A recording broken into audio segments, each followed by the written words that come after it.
আগুন আর আগুন। যেখানে যাচ্ছি সেখানে অস্থির অসহ্য যন্ত্রণা। গরম এমন একটা বিষয় আসলে সত্যি ভীষণ খারাপ লাগছে এবং শুধু আমি নয়, বিশেষ করে বয়স্ক এবং শিশুদের জন্য এটা খুবই কষ্টদায়ক। আমাদের সমাজে আমাদের চারপাশে এমনও হাজার মানুষ আছে আমরা তো তাও ঘরে থাকতে পারি। কিন্তু এমনও মানুষ আছে যারা ঘরে থাকতে পারে না।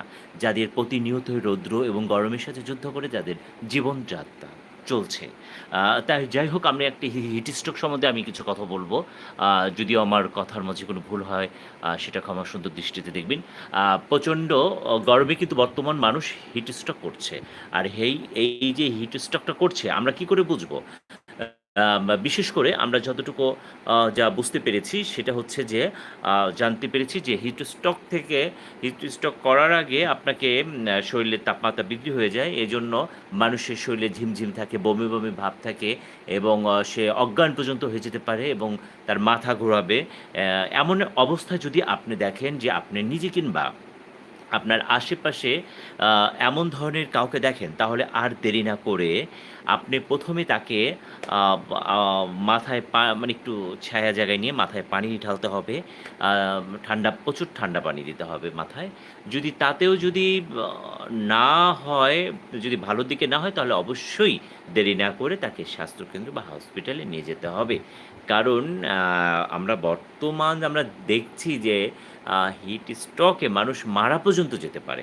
তাহলে আমাদের করণীয় এবং আমাদের পোশাকের ব্যাপারেও কিন্তু একটা সচেতন থাকতে হবে। কারণ পোশাকের ব্যাপারে আমাদের যেমন সাদা বা ঢিলেঢালা পোশাক পরা বা বিশেষ করে আমাদের কাজ না থাকলে ছায়াযুক্ত জায়গায় আমরা থাকার চেষ্টা করব। আর যাদের কাজ আছে তারা তো স্বাভাবিক থাকবে, এটা তো বাস্তবতা।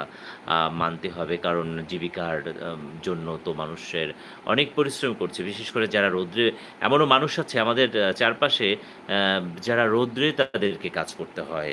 কিছুই করার থাকে না। ছায়ায় ইচ্ছা করলে তারা যেতে পারে না। আমাদের বিশেষ করে বাড়ির বয়স্ক এবং শিশুদেরকে আমাদের একটু নিরাপদে রাখা উচিত। আর খাবারের ব্যাপারে স্যালাইনটা খেতে পারি এবং কারণ শরীরে লবণ, পানি পানি শূন্যতা দেখা দেয়। সেজন্য প্রচুর পানি খেতে পারি বা স্যালাইন খাবার রাখতে পারি। আর খাবার একটু তরল জাতীয় খাবারটাও আমরা খাবো। আর এই হিট স্ট্রোক থেকে শুধু আপনি সচেতন থাকলে কিন্তু হচ্ছে না। আপনার চারপাশের মানুষকেই কিন্তু সচেতন করতে হচ্ছে। আর আমি আসলে বা ব মা যাই হোক শ্রাবণ মিডিয়া হাউজের পক্ষ থেকে সবাইকে আমি বলার চেষ্টা করব যে আপনারা এই গরমে, এই রৌদ্রে যতটুকু সম্ভব বাইরে যান।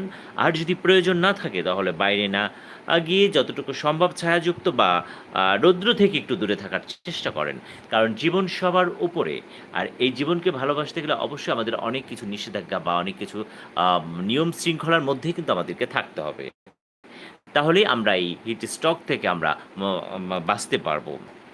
এবং বিশেষ করে বয়স্ক বা এই জাতীয় মানুষদেরই এই সমস্যা হচ্ছে যেহেতু আরেকটা বিষয় হচ্ছে চা এবং কফি। আমরা কিন্তু অ অ অনেক মানুষ আছে যে চা এবং কফিটা বিশেষ মানে দিনে আমারও অনেকটা হয়ে যায়। মানে আমি যেমন এখন আজকে চিন্তা করছি যে না একটু কম খাওয়ার চেষ্টা করব। যেহেতু বলছে যে চা এবং কফিতে কিন্তু আমাদের একটু যতটুকু সম্ভব কম খাওয়ার একটা চেষ্টা করতে হবে।